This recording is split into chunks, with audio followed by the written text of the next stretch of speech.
How do we remind ourselves of our self-worth? This is something that can only be done by you and cannot happen when we compare ourselves with others.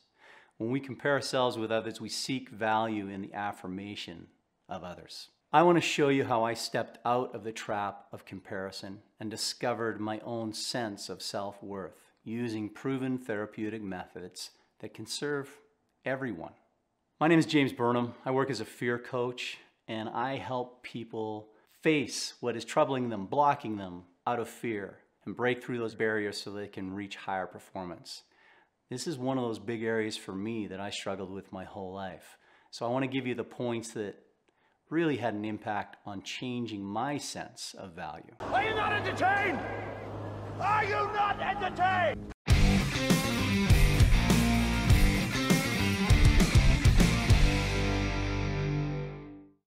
The first thing that I had to do, and I think we all have to do, is accept that being human is the essence of our value. It connects us to the whole human race, no matter who we are or what we have done. Then we have to stop comparing ourselves to others. Happiness is found when we stop comparing ourselves to others, and happiness cannot be found when we believe we have no worth and we look for outward affirmation. Point 3. Offer yourself compassion for your failings. Anything that you believe might diminish you. Point 4, accept that you're talented. Remember what makes you special. Be courageous in holding it. This is a hard one for many, many people, to be able to finally, after you get through all of this compassion and living through, okay, I've done this bad and all that, saying to yourself, I've got some great strengths, and owning that with confidence. I struggled with this my whole life. I still do, in fact. It comes at me sometimes when I don't expect it. And it came, I believe, mostly from the fact that I was violently abused and molested from the age of 4 to 8 by a teenage boy that was living in my parents' home. The things that happened to me, I couldn't comprehend for the age that I was in, and they had such a severe impact on my psyche that at the age of 4, I became suicidal. I struggled with this into my 40s until I was able to get enough therapy that I was able to realize that my value extended beyond the things that I had done and that had been done to me. I struggled as a kid to understand that my value was not something that I could provide in my actions or in words that I said or things that I, had accomplished. I did not fully comprehend that my value came from my humanity. And if this is you, if you're feeling that way yourself, I want you to understand that it is possible for you to understand that within yourself, to internalize that, to know that just the fact that you're a living, breathing human gives you value. There is no requirement beyond that. When you get to that space where you understand that you are loved and lovable no matter what, it changes everything. I went to a camp when I was really in a place where I was struggling, and they were talking about, honestly, the love of God. And for me, God has been an important part of my life, and I wasn't sure that God could value me. I felt like I was too bad a person. And I'll never forget, this guy said to me, it ran through my soul like nothing ever had before. And he said, whether you are a junkie with a heroin needle in your arm, lying in a ditch in your own vomit, or the Pope of the church, the Catholic Church, God loves you just the same. And that hit me. That made me realize that there was no level that I could fall to that would make me fall out of the grace of God. In understanding that, I was able to then see that I was capable of loving myself as well, no matter how far I had fallen. And it changed my perspective to understand that it was my humanity that made me worthy. It was not the bad things that I had done or the good things that I had done. It was the fact that I was part of the human race. It's a compelling thing to know that. But for me to learn that after years and years and years of truly believing I was not capable of being loved was a deeply profound thing. My capacity to compare myself to others was incessant. I always was wondering if I was better than that person next to me, if I could perform better, if I could be funnier, if I could be better looking, if I could be stronger, if I could be more compassionate. All of these things I was constantly comparing. And you get caught into this trap. And when we do this, we fail. We will always fail. Because either you are puffing yourself up and patting yourself on the back for being better than somebody, which is not a good space to be in, or you're diminishing yourself for not being good enough. You cannot win in this space.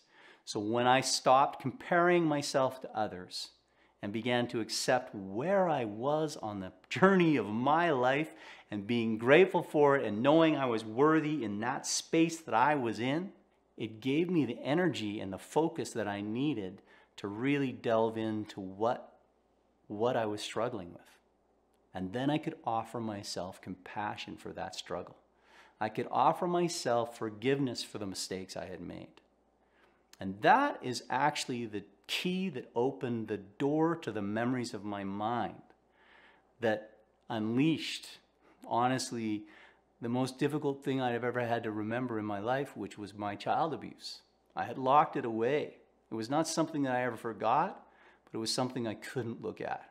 It was too much for me to bear.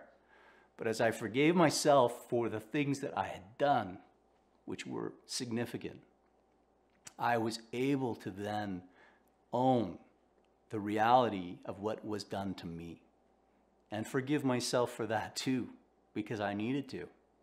Even though it wasn't my fault, I felt as a child that faces that type of thing that it was all my fault. And it had driven me to places that I didn't want to go. And in that space, when I finally got through that, I was able to look at what I brought to the table. And I could see my value, and I could see my strength, and I could hold it. And in holding all of it, I began to do things that I had never been able to do before. And doors opened for me that had never been opened before. And that was when I began to realize how important it was for me to be able to find my value within myself. There's a quote that I love from an author, Kristin Neff, Dr. Kristin Neff, who has done a study on self-compassion and the power that it brings to us. And she states, "The very fact that we are imperfect affirms that we are card-carrying members of the human race and are therefore always automatically connected to the whole." In the end, when we feel connected to those we love and those who surround us, we can feel our value. Our isolation is an actual evidence of us feeling disconnected from the world. We need to be connected to each other so that we know that we have the value that we bring and that we are human and that we can overcome all that we face. So if you're struggling with your sense of self-worth, I want you to know that it is so possible for you to find that resolution that you are worthy within yourself. And in fact, it is the only way. It is the one true answer. When I was speaking for the National Speakers Association, I gave a talk to a group of several hundred people about my child abuse. And it was the first time I had ever mentioned it to anyone publicly, in any way. And I honestly believed after I did it that I had done something that would ruin my career.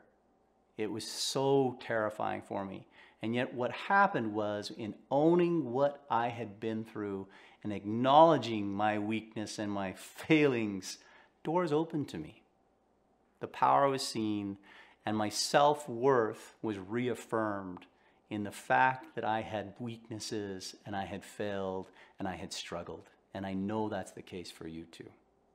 So if you like that story, if that has something that resounds with you, you might want to check out this other video, How to Feel Worthy of Love. Gives you some good tips on other things that you can do beyond this. Like, subscribe, click on the bell so you don't miss any content, and watch this video, it's coming up. I'd love to hear your comments. I'd love to hear what you have to say. Keep Keep watching.